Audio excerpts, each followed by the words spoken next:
Hello. Welcome to the Skeins of Dreams knitting podcast. I'm Megha. I'm also known as Skeins of Dreams on Instagram and on Ravelry. And this is a corner of YouTube where I share my making, but mostly knitting journey with all of you.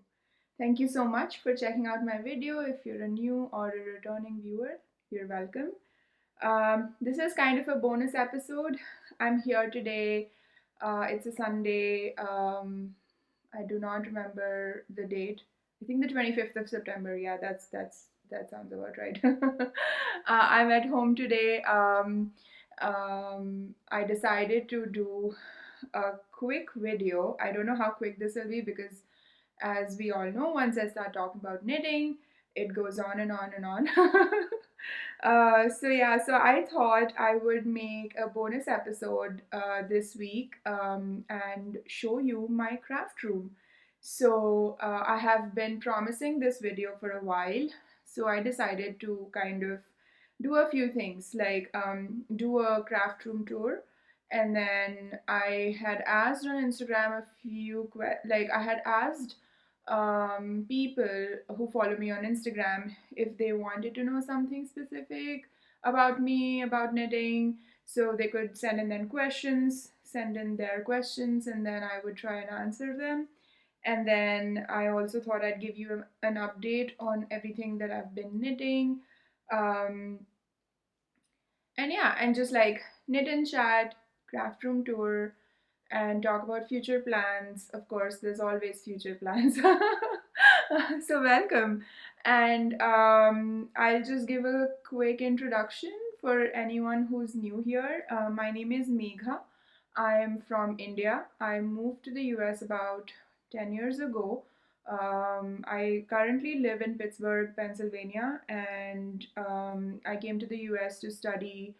Um, I went to graduate school in US, so I got my master's and PhD in material science and engineering. My expertise is iron and steel making technology. That's my day job.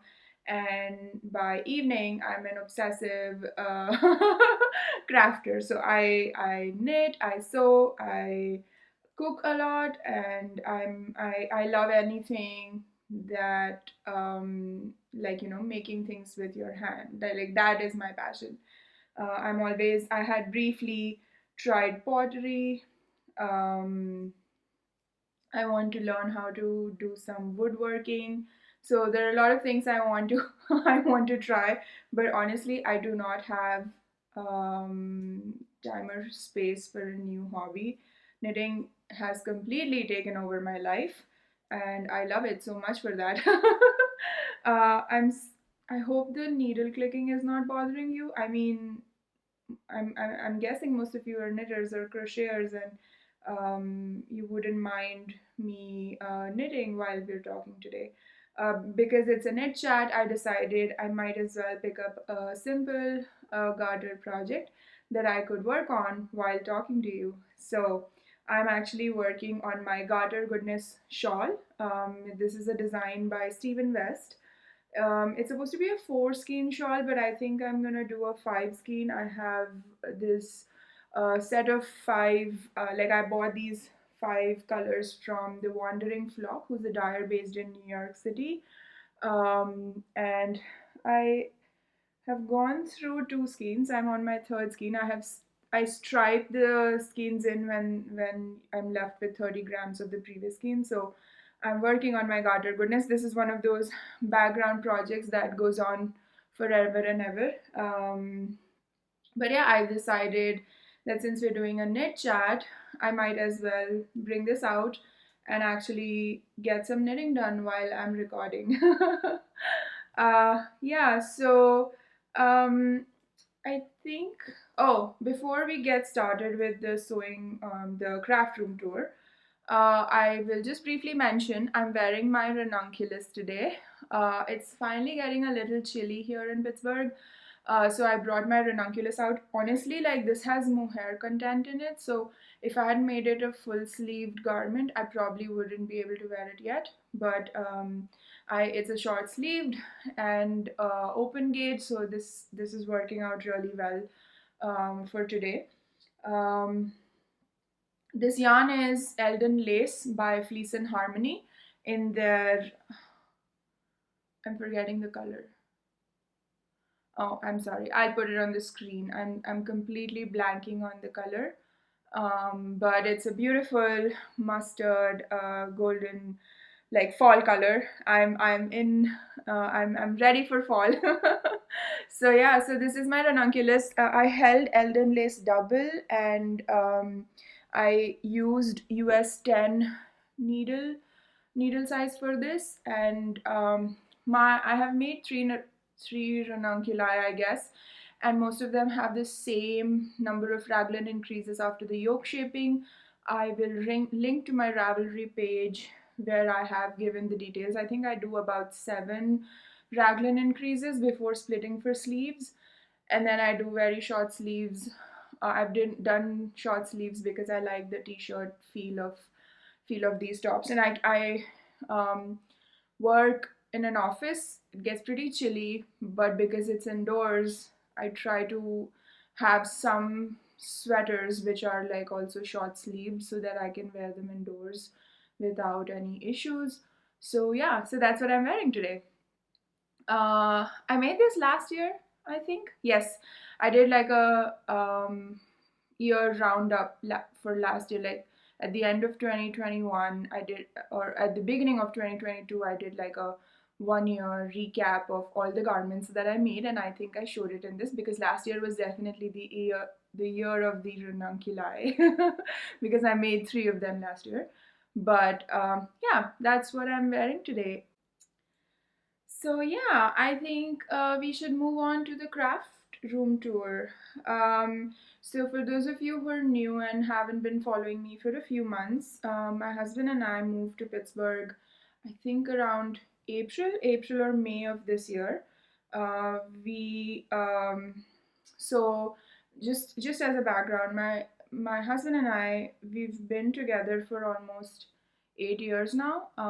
We were in a long distance relationship because like I was first studying here, and then I got a job, and he was in India and he was working there, and then he moved to the US to go to school here, but by then I was already working in Buffalo, New York. So I was living there and he was living in Pittsburgh. Then he got a job in California. So like we've been through a lot of years of living, of doing a long distance relationship. And then when the pandemic happened, we finally, kind of a silver lining for us, like he was able to like move in with me. And just before the pandemic, we actually went to India and we got married, like, in a proper wedding ceremony with our friends and family around. And we literally got back uh, 2 or 3 days before the world shut down for the pandemic, which we got really lucky, and so did our guests and everything. So he was able to move in with me during the pandemic and then work from home. And then he looked for a job in Buffalo where I was working, but he didn't like whatever he was finding there. So he finally got a job in Pittsburgh, and then we decided, you know what, we really like Pittsburgh because both of us went to school here and we've lived in the city before. So we decided we'd just move back to Pittsburgh because he already got a job here. And then I looked for a job. I got a new job. Then I moved I changed jobs, and then we found a house here and we bought the house, and we're first time homeowners. So we've been really busy, kind of, doing what people do, I guess, when they buy a house, like, setting up the place. And then there's always work to be done, always, constantly. So one of the things I really wanted when we were looking for a house was I really wanted a craft room, and we're definitely very lucky that we're able to, like, we got a house that we really like, and that I was able to have a whole room to myself where I can come in and just like block out everything else. I'm in my space, I can knit, I can sew. And so I'm super lucky that this is possible. But we both also worked really hard for this. Like It's been years of us trying to make this happen, and then now it has happened. So we're living the dream basically. But yeah, so when I think earlier this year when I was setting up this room and I painted this wall behind me, I thought I'd do a craft room tour, but it was just not happening because I am a really messy person. But just by nature, I'm like super messy. I wouldn't say super messy, but I don't really like, I don't pick up after myself all that much. I let things go, and then once it gets to a stage where it's really messy and it's verging on being dirty, then I'm like, okay, you know what, I need to clean up. So then I get into this mood of cleaning up, and then I clean it nicely, and then it takes a few the cycle repeats. I'm sure a lot of you know that. Like last time I talked about being messy and craft room and all that, a lot of people reached out and said, oh yeah, we do the same thing, don't worry about it, or something like that. So I'm definitely not one of those people who's on top of being clean. Like, you know, I let things slide a little, and then I'm like, okay, I need to stop. Like, this is not working out anymore. So in keeping that in mind, I didn't want to show the craft room and be like, oh yeah, this is how it exists all the time. It's so clean and all of that. So I didn't want to show the craft room in its finished state and be like, this is my creative space. No, it's not. Like, it does not exist like this all the time. So I took a video of this room before I actually cleaned it, because I just wanted to show you that before I showed you the room itself. So we'll first watch a small clip of the room before I cleaned it this morning, and then we'll move on to the clean room, because obviously I can't give a tour of a dirty room. That's just stupid. So so the next part of the video will actually be the craft room tour, where it's a bit neater, and so I can show it to you. All right, I will see you at the other end of the craft room tour. Okay, don't judge me, but this is how the room exists right now. It's not always this dirty, but it's not always spick and span. I I believe creativity happens sort of in chaos. Maybe that's just an excuse I make for myself. But um, you will magically see that the room is now clean. Ta-da! It's clean. I must thank all of you for making this happen. So this is the craft room. This is also the room from where I podcast generally. As you can see, the beautiful green wall. So the people who used to stay in this house before, their daughter lived in this room, and she had a pink and gray accent wall. So the first thing I did when we moved was actually paint it a color that I really wanted. So yeah, so this is the famous green wall. And here is my sewing table. I bought this table, I think either on Amazon or on Wayfair, and I believe it's available on both. So I think I mentioned in one of my videos before. So this is my sewing machine. It's a Husqvarna Viking, and my college professor's wife actually just gave me, this is her older machine, and she just gave it to me.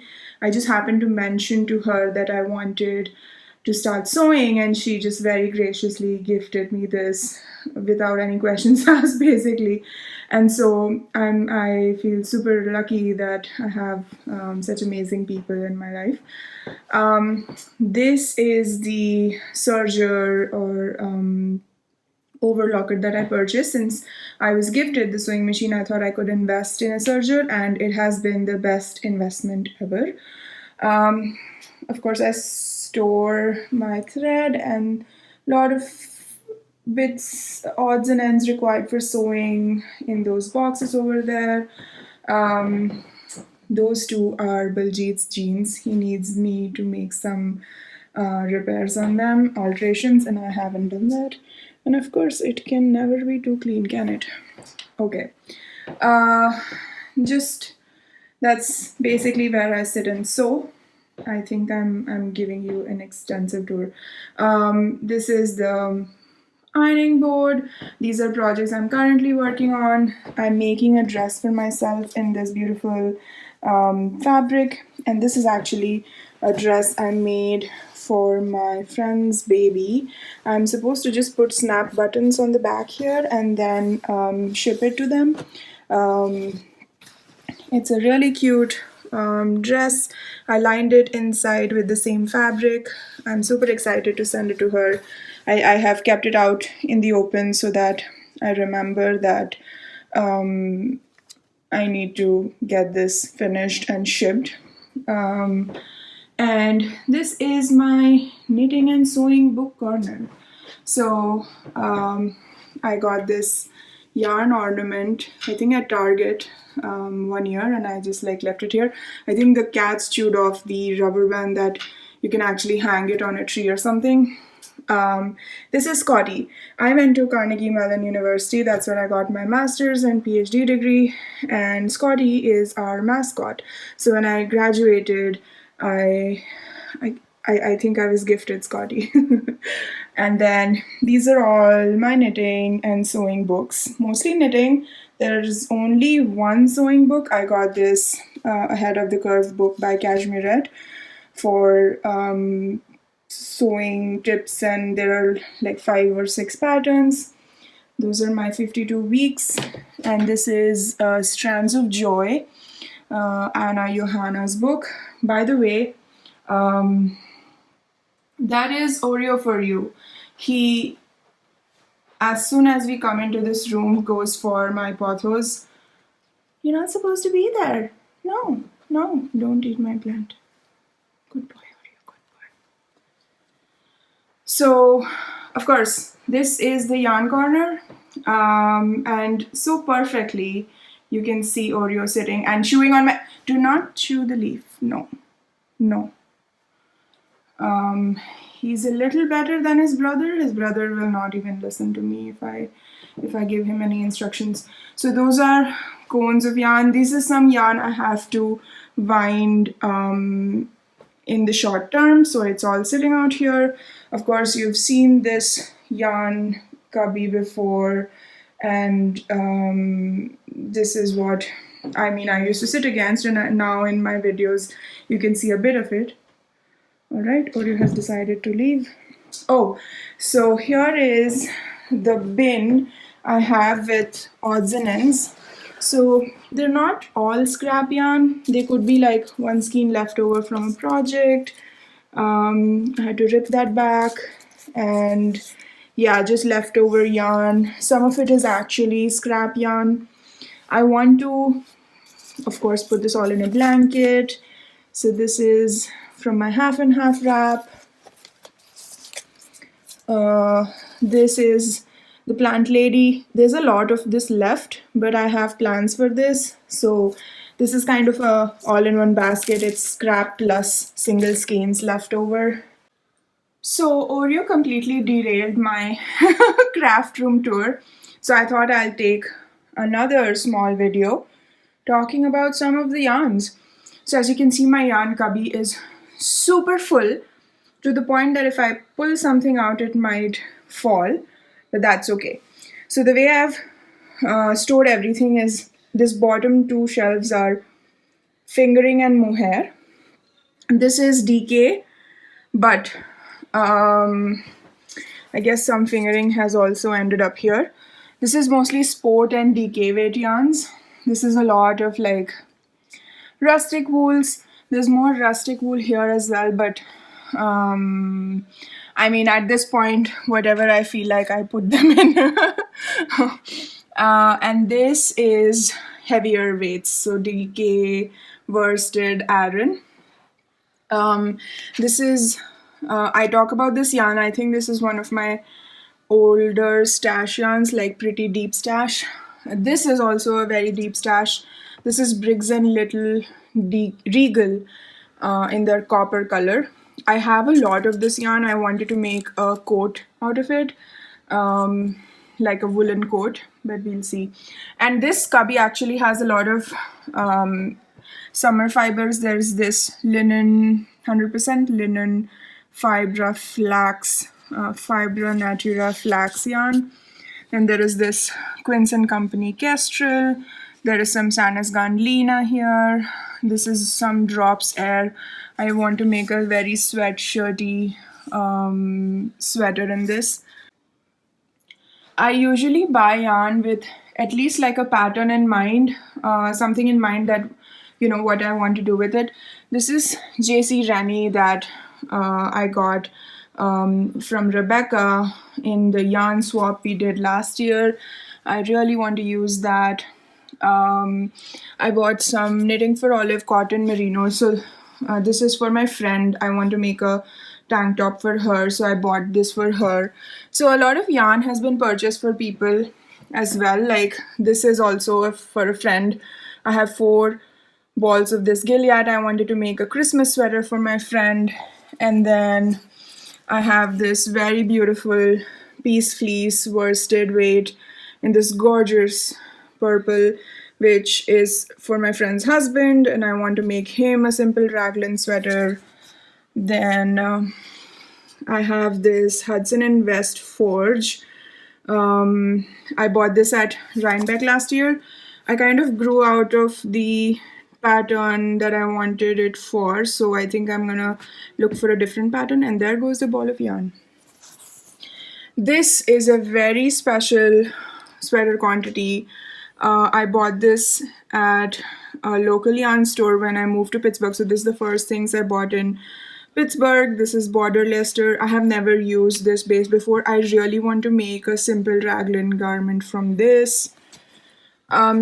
This is just some cedar, like wood chips that I just keep here, mostly to make myself feel better that nothing's going to happen to my yarn. So this is the La Bien-Aimée yarn I bought for my birthday this year. I want to make the Dreamy Road by Mayu in that yarn. I have some, in a D-stash, I got this Ching fiber mohair in, like, for very cheap. Someone was D-stashing in the US. So I bought this super beautiful mohair yarn. So I do have a shawl that I want to make with this. There are so many plans and I don't know when all of these will happen. Oh, this is oops, that's okay. This is a very special yarn as well. This is fingering yarn from Woolly Mammoth Fiber Company. It's a limited edition. Let me look at the tag. It's burnt terracotta, BFL mule and Massam lamb's wool. I really want to make the Floriste cardigan by Sari Nordland in this yarn. I do have some other colors in the same base, and I wanted to make a striped sweater and everything. So yeah, so most of this yarn has a destination. It might change on the way there, but I always buy the quantities with something in mind. I bought this Love Tanned Camarose Love Tan. I wanted to make Hohi's staple linen top in this, so that's why I bought that yarn.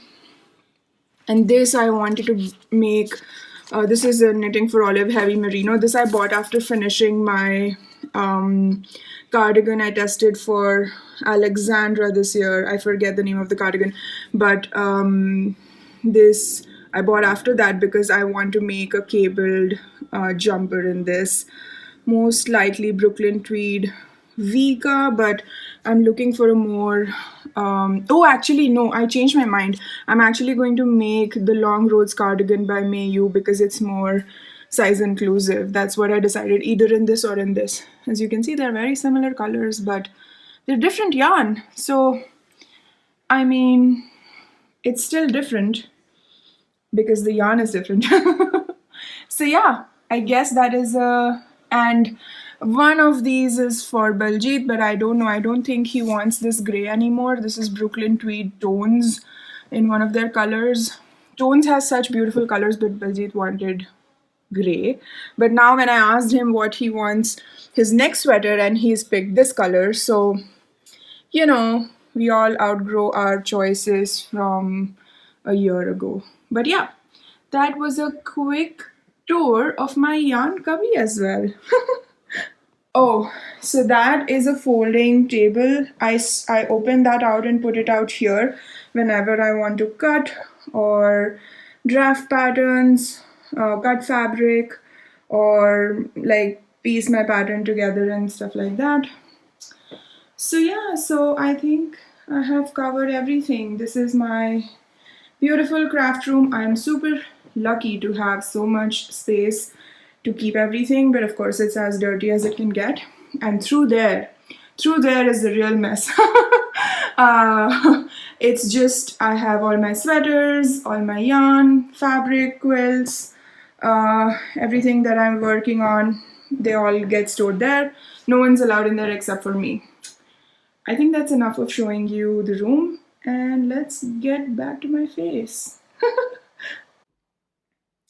So, you've seen my craft room. Finally, I have delivered on the promise I've been making for so many months. Yeah, so this is the space where I sit and record as well.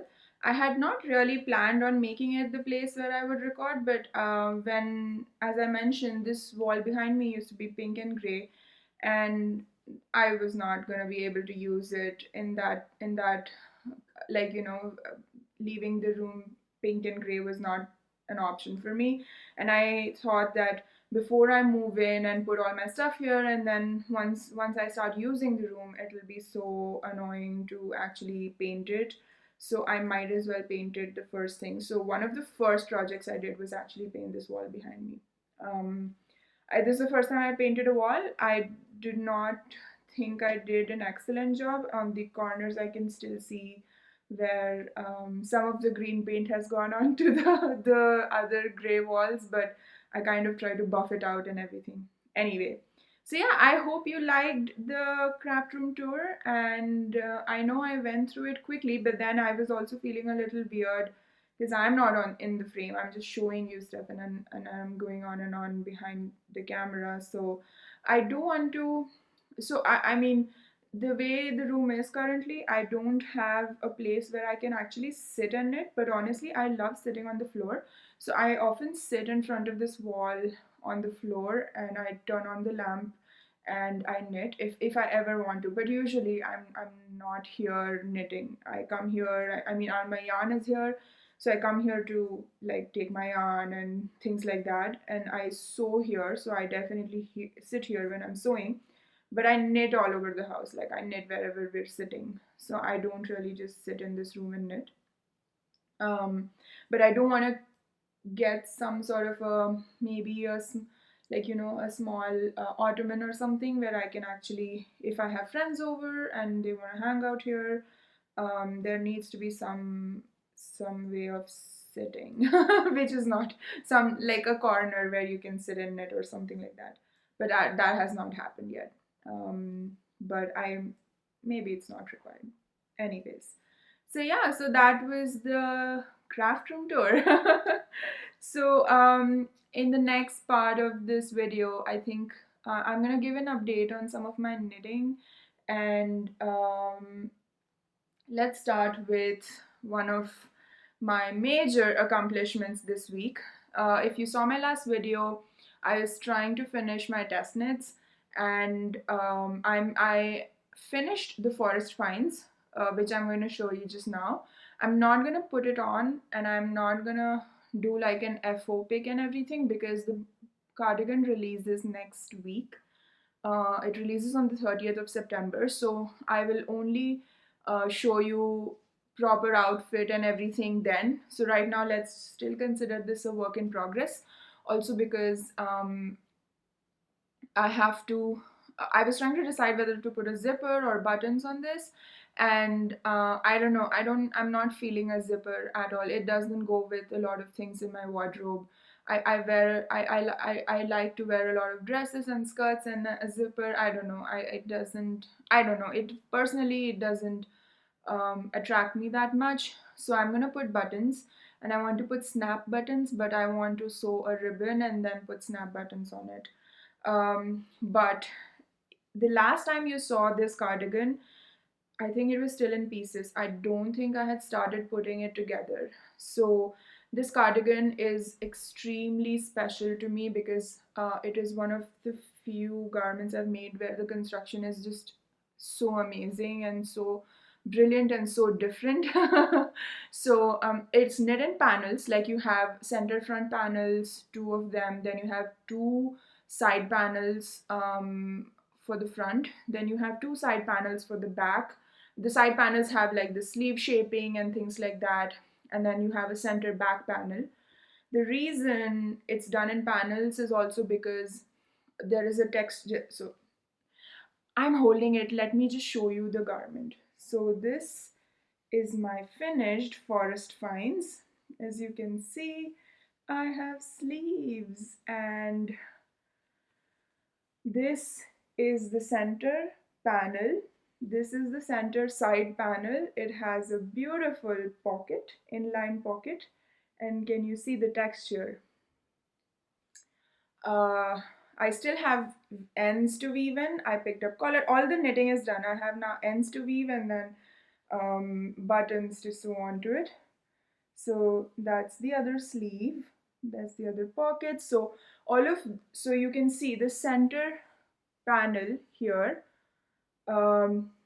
This row gauge of this textured portion is different from the row gauge of this stockinette portion. So Jennifer Parosini, who's the designer, she makes you do them in panels because to adjust for the row gauge of the stockinette and the textured part. And this is the back of the cardigan. Uh, you can see this textured center, and then there is also a panel which is like stockinette. So the cardigan is really beautiful. I love the color. The yarn I used for this is Primrose Yarn Company Roan DK is the base. It's a blend of superwash and non-superwash wool, and that is also a first for me. I've never had a superwash non-superwash blend, like that's really interesting. The color is called Zodiac. This was a purchase I made last year at Rhinebeck, and I have mentioned a few times that I have been doing kind of following along my goals for this year in the form of a knitting bingo. And one of the squares of the bingo was to knit with yarn I've purchased at Rhinebeck last year, because I it was like almost a year since Rhinebeck and I have not used the yarn that I bought there. So I bought a lot of yarn. So I one of the things I wanted to do was knit with the yarn I purchased. And the moment I saw the test call for this and I kind of found out what the construction is going to be like, I jumped at it, and I knew by the gauge that I'll get gauge with this DK yarn. So yeah, so my forest finds is done, and as you can see, it is super pretty. I really like it. So I picked up for the button bands as well, and I knit them, but I have to now actually attach the buttons. So what I'm gonna do is on the inside, I'm gonna put like sew down a ribbon, and then so that I washed it already. So this is washed and blocked and everything. So I'm just gonna sew the ribbon so the button band doesn't stretch too much, and then I'll put the buttons on it so that it doesn't make a hole in my button band. Um yeah, so it is the all the panels that you knit are attached using 3 needle bind offs. So you can see there are 3 needle bind off edges on the inside. Um, and so I really like picking up stitches. So when I realized that the whole thing is put together as 3 needle bind off, I really I was very happy with that. I was like, okay, I'm not a big fan of seaming, but 3 needle bind off is doable. The one major modification I made is Jennifer has you knit the sleeve flat, and then you seam it from the cuff to the underarm, but I actually knit it on circulars, and I made it in I knit it in the round. And I asked Jennifer if there was a reason she had is knitting it flat, and she just said, oh, personal preference, because she does not like knitting small circumference. But I don't like seaming. So I mean, I wouldn't say I don't like it. I will seam if I have to, but the thing is, I mean, it was an easy fix. I just took out the edge stitches and just cast on in the round, and I knit the sleeve in the round. I really love how this textured sleeve is, and see what, I mean, to me that looks neat, the 3 needle bind of attachment of the sleeve to the body. So yeah, so my forest finds is done, and it's beautiful, and I want to put buttons, and I think I'm gonna wear this to the Vermont Sheep and Wool Festival. I'm leaving for the festival on Thursday. It's actually on Saturday and Sunday next week, so 1st and 2nd of October. But what I'm gonna do is I decided to not drive for 11 hours directly from here, even though I took Friday off. I think on Thursday I'm gonna drive to Buffalo, crash at my friend's place, and then it's a 7-hour drive from Buffalo, so I can do that no problem on Friday morning and get there at a decent hour so that I can have some time to spend with Selma and Mel. Selma from obviously Little Big Knits, and Mel from Mel Makes Stuff podcast. The three of us decided we would meet at the Vermont Sheep and Wool Festival. So we planned it together. We got an Airbnb together, and I'm so excited that I get to see them in person. I really love both their podcasts. Yeah, so we've been like chatting a little bit on Instagram, and it's been a while since we've been talking. I think almost since I started my podcast, and kind of got introduced to them, and they so we've been talking a little, and then we decided to go to the festival together. So I'm so excited I get to see them and wear this beautiful cardigan. I'm actually in the process of sewing a dress to go with this, because that's how I am. I just create more work for myself. But I really want to get the dress done. I've actually finished sewing the skirt portion. I have to do the bodice, and then of course all the finishing, but I don't think it should take me too long. It's a pattern I've practiced a lot before. Um, and so I'm just sticking to that because it's going to be so much easier to just stick with that. So yeah, so I went all over the place just talking about my forest finds, but that's done, and I just have to put buttons on it. And snap buttons are even easier than sewing in buttons. Um, I don't I The only reason I'm going for snap buttons is I didn't want to make a buttonhole which will get bigger in my button band and everything. So I think I'm gonna go with snap buttons. Yep, I think I spoke a lot about my forest finds and about other things while speaking about my forest finds. So that was an update on that. And then I have been working on my Cargill sweater. I have finished a sleeve, and I'm literally halfway through the second sleeve. Uh, it's gonna release also on September 30th, and tomorrow is when our deadline is to give feedback on it. I mean, I have already talked about or given Rebecca all the changes that when we were testing it, we already talked about all the changes. So I just have to update her on the yarn requirements, and I'm going to finish this today because I only have 10 dip stitch repeats to go, and it will be done. I already finished my neck band and the sleeve and everything, so I will finish it today, wash and block it, and then I have to take FO pictures, of course. I have decided that I might make a skirt to go with it. Again, this is what I said. I create work for myself. So I'm gonna make a skirt, I think in this mustard color. I think it'll look really cute with this sweater. Also because this yarn has these beautiful golden speckles on it. So I think the speckles will pop as well if I wear it with a skirt that is mustard. By the way, for those of you, I mean, everybody knows this is the Cargill sweater by Rebecca, who is the Kriya Bea on Instagram, and she obviously has a very popular YouTube podcast. And this will be done. It is beautiful. I really love how this is looking, and I am super close. Like today, I will finish this, and I will be on time, even if, I mean, literally 10 repeats of the dip stitch and then the cuff. So I really like the look of this sleeve. Like it's so pretty. It's so fluffy. Like you can actually pet this sweater. Like that's how nice it is. You just put it on your lap and keep petting it, and it's amazing. So yeah, so that is the update on my test knits. And of course, I started another test knit. I was talking about my friend Anina, who has this like she has the Annuity Knits podcast, of course, but she is releasing and has released sock patterns this fall. Like she has released one. The other one I think is coming out today or tomorrow, and the third one is the one I'm actually testing. So the I showed the Oh Honey socks last time we spoke, but I didn't. I was talking about not liking the yarn I had picked for it. So I actually got different yarn, and I will cast on the Oh Honey socks. But meanwhile, she put out a test call for her Elo socks.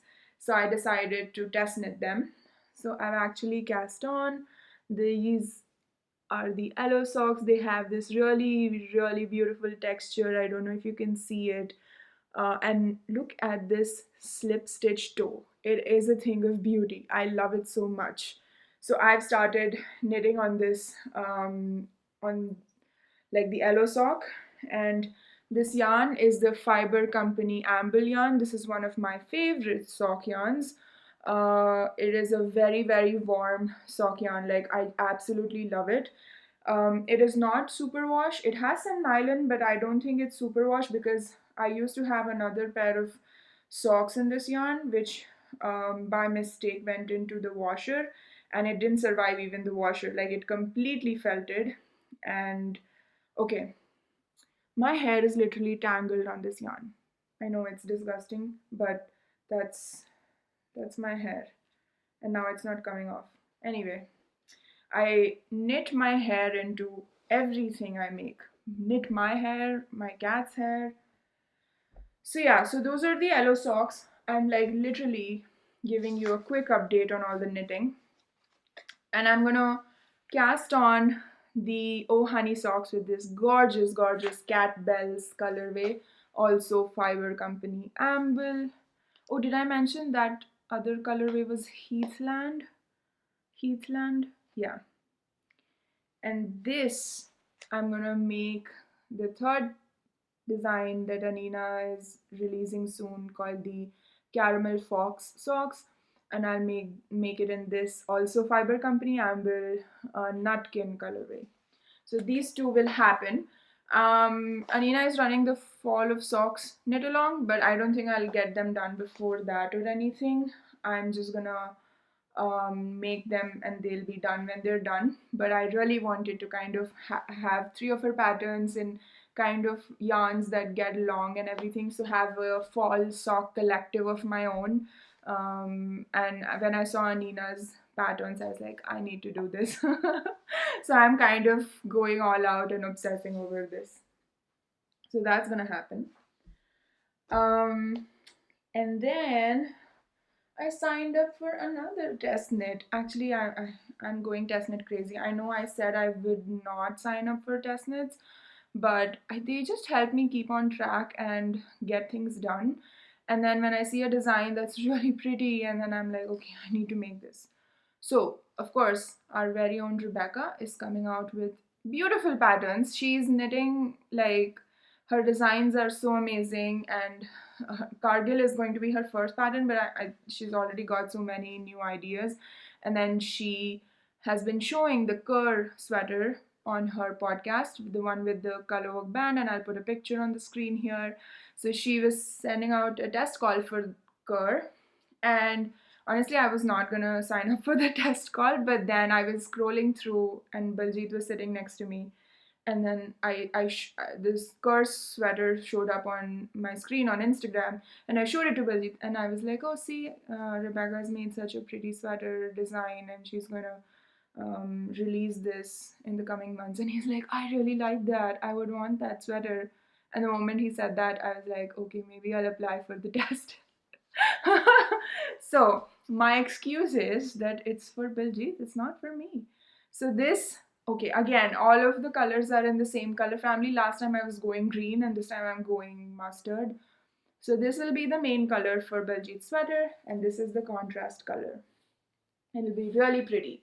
This yarn actually was, I heard about this company through Mel of Mel Make Stuff. On her video, she mentioned the Blackberry Ridge Woolen Mill. It's in Wisconsin, and they have a lot of beautiful yarn. Like, this is their sport base. Uh, it's a very soft, very pretty yarn, and their website is not the best website. It looks really ancient, but they're a very small business. And I looked at Mel's yarn that she had purchased, and then I started buying from them a little bit to see their colors. Like, I tried a single skein and then two skeins, and I loved the saturation of all their colors. So I decided that I'm gonna finally, I have been buying all this yarn, I gotta knit with it, right?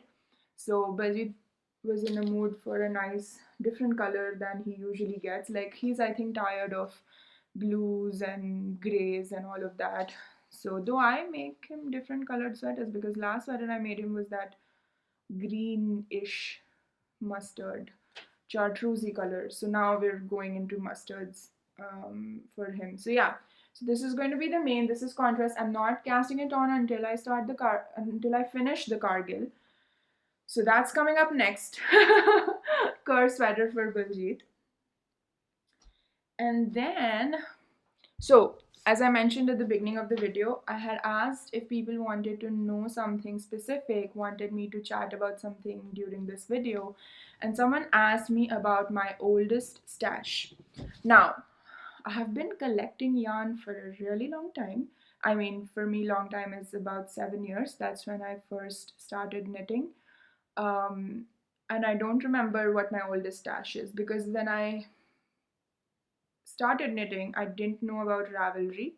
So I was not very good on, like, I didn't have any form of recording my yarn purchases. Now, every time I buy yarn, I try to go on Ravelry and update it, so that it's just like one page, stash page. I can go and I can see what I have, and if something will fit some pattern that I want to make. So I don't remember what my oldest stash is. However, one of my older deep stashes is this gorgeous Rowan Soft Yak DK. I bought this a really long time ago in this very pretty color. And what is the name of this color? I think it's Heath or something. I don't know.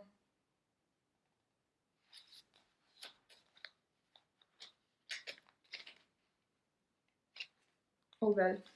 So this is one of my really deep stash colors. It's a very pretty color. I'm showing you this because another test knit is happening. A new to me designer. I'll put her name on the screen. Her name is Tori, and I saw this beautiful garter cardigan and vest pattern that she put out a test call for it like yesterday or day before yesterday. And I have been wanting to make a garter vest for my mom for a really long time. I know she would like to wear it just over her kurtas, or they're like long tunics that you wear in India. So she would like to wear it over her kurtas, and I know it's her style completely. So I've been wanting to make her a garter vest for a really long time. And then I saw the test knit come through, the call comes was announced, and then I thought I could make it for my mom actually. And I have stash available. This will be a really nice option also because it's 76% cotton, 15% yak, 9% nylon. So because of the high cotton content, obviously it will be really nice to wear in India. So another layer, the winters are not that severe in India, so I think my mom would really appreciate a cotton based garment. And I'm going to India in November. That's when the deadline for the test knit is. So it kind of just lined up in my head. I was like, okay, perfect. I'll make this for my mom. I'll take it with me to India. And I'm actually not going to see my mom until like much later in my trip. Initially, we're taking a trip through a state called Rajasthan. It has a desert and everything. There's the Thar desert, and we're going to three cities in that state. And it's during November, so it might get a little chilly just because it's the northwestern part of India, and it could get a little chilly, like in the evenings. So while I will make this for my mom, I can always wear it, break it in for her before gifting it to her. So it'll be perfect and it won't add any bulk because I don't have to take something for me separately. I'll wear it, and then when I see her, I'll gift it. And my mom doesn't mind that. I know she doesn't because we share clothes all the time. We're built very similar, so it should be fine. It'll be a little bigger for me than I would usually make it because I'm making a 60-inch finished garment size, but I think it'll be perfect for her. It'll be just oversized for me, but that's okay. I can wear it for a week. I mean, I wouldn't mind that. So that is my grand plan, is to make this vest. I'm not making the cardigan version because I'm not gonna make the sleeves. The test call was for either a cardigan or a vest. So it happens that someone asked me about my oldest stash, and I'm making a garment out of it. It's not gonna be in my stash anymore because I'm gonna make it and gift it. So it's gonna leave my house. Yep. All right. So I feel like I'm talking like super fast and everything because initially I was like, oh yeah, I'll do the craft room tour and then just do a knit chat. But you know me, once I start talking, it's like I need to give you an update about everything I'm going to knit, and I'm knitting currently. Like this has to happen. I'm not going to talk about any more works in progresses because I mean it'll just be too much. Um, so I can't also answer all the questions that were asked. There were a lot, so I'm just gonna pick a few and then I'll answer the other ones in future episodes. So one of the questions, which I guess goes with my too many test knits theme, is uh, how do you fight burnout on a project after the initial excitement of a new project? So this is really nice, and I know who asked this question. A very nice friend, a very good friend of mine. um, I stress myself out with test knits. I also do that because they kind of keep me on track and get something done. Just because how chaotic I am in my head about knitting, if I didn't have test knits, I feel like I would never finish anything. Like some projects are they're very quick, like this one for example, like I cast on, I only knit on this and I finished it. Like this is one of those. So I get into this zone with some projects, like the striped plant lady tee that I made, like a just a mohair and fingering striped tee I made earlier this year, like not earlier this year but like 2 months ago. That one I started and I finished, and I didn't even realize it. But then some garments take me forever and some have been abandoned and I have not finished them. So this happens to me a lot. Like I get really excited about projects, and I feel like test knits help me keep on track. But then what happens is then I end up signing up for too many test knits, and then it's the stress of meeting the deadline. I really don't have a way of fighting or preventing burnout, except for that's the reason I have a lot of projects simultaneously. Is if I feel one of them is just not working out right now, I take a small break, move to something else, and then hopefully go back to the other one. Yeah, so at the end of the day, I kind of try and tell myself that it's just knitting and I can just calm down about it, not get so excited, not cast on everything. So nowadays, I've started doing this thing. I'll get this urge to cast on something and I'll get really into it, but I'll make myself sit on it. Like, I hold off casting on. Like, it takes effort, but I hold off casting on for like a week. Am I still that excited about it? Am I still super into that project?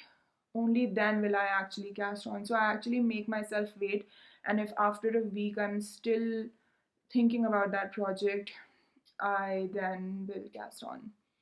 So that is one of the things I've been doing just to like calm myself down about it. And of course, like test knitting keeps me on track. I work well with deadlines, so even though maybe sometimes I get stressed out about it, it's all good at the end of the day. How do you decide on your next project? Pattern first or yarn first? So I don't have a specific um, procedure or method or anything. It's whatever gets my attention first. Sometimes it's the yarn. Sometimes I buy yarn and I touch it or I feel it and I swatch with it and I just want to knit with it. It has to happen. And other times it's a pattern. Like I see the pattern and I really want that pattern, and then I figure out what yarn would be good for it. Like the ranunculus was a pattern first. I really wanted to knit a ranunculus, and then I figured out what yarn I want to make it in, to use for it. But then when there's like some yarn that I really want to work with, for example, Newton, you must have heard a lot of podcasters are talking about Selma starting this Unspun Heroes Cal? Yes, Unspun Heroes. The knit along is to just knit with Newton yarn, and then it's like a casual knit along. A lot of podcasters are doing it, so I've decided to do it as well. Of course, I have. And so Newton is one of those things. Like I have the yarn, and I really want to knit with that yarn. The yarn is like precious or it like special and everything. I'm not gonna keep buying it always. So I decided to join the knit along, and very sneakily now I'm gonna talk about what I'm gonna cast on soon. Okay, so um, so I've actually been swatching with the Newton, and this is the color of the Newton yarn I have. I think this is the Vanessa color. Vanessa Pelisa is a designer who designs a lot with Newton, and I think on her I'm sorry, I have completely butchered it, but they named this colorway in her like dedicated the name of the colorway to her. So this is the Vanessa color. It's a very, very pretty pink. And I started swatching with it. So when I go with yarn first, I swatch with it first, figure out what is a good gauge for it or what gauge keeps my hands happy. Because I've stopped doing this when I'm forcing gauge from a yarn. It doesn't work for me, and then my hands hurt, and then like it becomes a whole thing. So I whenever I go yarn first, I always like try to swatch with it first, see what gauge I'm getting, and then look for a pattern that will fit the gauge. So I started swatching with it. The swatch won't look like anything because it's supposed to be a textured swatch, but I made a lot of mistakes in the texture because knitting with Newton is a little different and I'm not used to it. So I was just like practicing. But this swatch is with Newton double. But what I think is I'm gonna hold it with a strand of drops alpaca silk, brushed alpaca silk. I think this is the rust color. I don't remember. Color 24. I think that is rust. I know this is not your standard go together yarn colors, but I had this and I had the Newton. I wanted to hold either an alpaca or a suri or mohair with it, but I think I'm gonna go with the alpaca silk. And I think they're close enough that they'll give a really nice mild but not really mild effect. I'm yet to swatch with these two together, but I think this is what is going to happen for the Unspun Heroes knit along. And The pattern I've picked is the Big Love cardigan by Ankestrick. It's this very pretty textured shawl collar cardigan, and I wanted to go with a cardigan also because Newton is known to be a very warm, because unspun yarn is like super warm and everything, and then alpaca silk, like this is going to be a warm garment. So I don't want to make a pullover, but I think I'll make a cardigan so that I can take it off if I get too hot in it. But yeah, so this is an example of going yarn first, and that is how I think about it. Like, I'll swatch with it, figure out my gauge, then look for a pattern, and then also consider what would this yarn be good for. Again, do I want to make a pullover? Do I want to wear a pullover in warm yarn? Not really. So then I'll make a cardigan. All right. And then I have another example of pattern first. So, hold on. I'm getting too close to the camera. I had bought this book. I love buying knitting books. That's another passion of mine. I collect yarn and knitting books, and I use neither. That's not true. I do use them, but not at the rate at which I buy them. So I really like the patterns in this worsted book. It was put together by Amy of La Bien-Aimée and curated by her, but of course the patterns are by different designers. There is this gorgeous cabled garment pattern by Nora Gone, and I've always wanted to knit a Nora Gone cabled jumper, and I absolutely love the look of this jumper. It's called the Perennial sweater. So it's been on my list forever and ever, but I just couldn't decide what yarn I want to make this in. So I was just sitting on it, like I was like, okay, the yarn will strike me when it strikes me. And then I made the vest earlier this year in Fiber Company Acadia. Vest was by Heidi Kirmeyer. Um, and I'm forgetting the name of the vest. But yeah, I put it on the screen. So I made this vest and it has the cables and everything, and it is beautiful. The yarn just, the cables look so good in that yarn that I was like, you know what? I should buy the same yarn for Perennial because I really like how lightweight the garment is, even though it has cables. The cables are not bulky because the Acadia yarn, which I used, Fiber Company Acadia, it has some silk content in it. So it's a blend of silk, baby alpaca, and merino wool. And so this is the color I have chosen for the Perennial. So this is going to happen soon as well. Look at that. I love it so much. Maybe I need a green skirt to go with this top. See, this is what I do. I create work for myself. But yeah, so that's going to happen. I love it. Look at the nubs of this silk. I love this yarn so much. I highly recommend Acadia. Like, it is beautiful.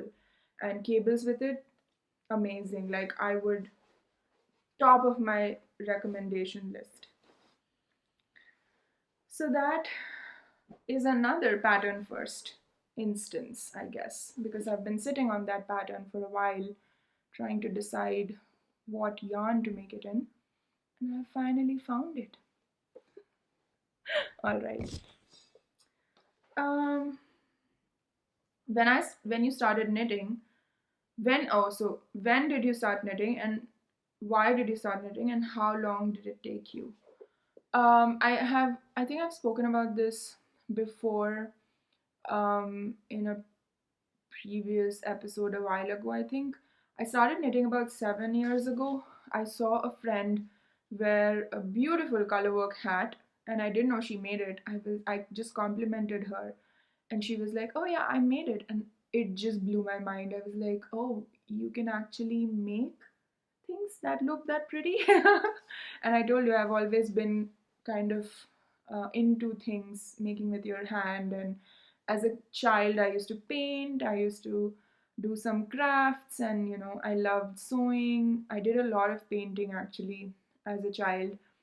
I was i used to sketch a lot, and even as I was in high school, I went to a lot of competitions for like human body sketching and things like that. Like I was very much into fine arts in general. But then once you get to a stage where you have to focus on your studies in India, you just basically stop all extracurricular activities because your parents are all like, no, no, grades first. So I quit doing all that. But then as I was finishing my PhD, I think that's when I realized that, oh, I have some time to do other things. And then I saw this friend wearing this amazing hat, and I was like, I need to make something like that. So I ended up in Joanne. Was it Joanne or Michael's? I think I ended up in Michael's. It's a big, like a craft store in the US, a big like chain of stores. So I ended up there, no idea what I wanted. Called my friend and I was like, what should I buy? I want to start knitting. So that's basically how I started. And how long it took me, took me how everyone, I think everyone goes through the same stages, right? Like you first try to make a scarf and then it's super boring and then you don't want to make a scarf. And then you eventually find a project that keeps your interest. I think garment knitting started happening maybe in 2018. I remember 2018 summer, I was still not knitting as much because my mom had visited me and my in-laws had visited us. But I remember in the summer I would not knit. I would knit only in the winters. I think end of 2018 is when I started getting into garment knitting like seriously. So I guess it has been about 4 years of me knitting garments like a crazy person. In the beginning, it was a very product oriented method of knitting. I just wanted the finished object. I wanted a sweater and I wanted to wear it.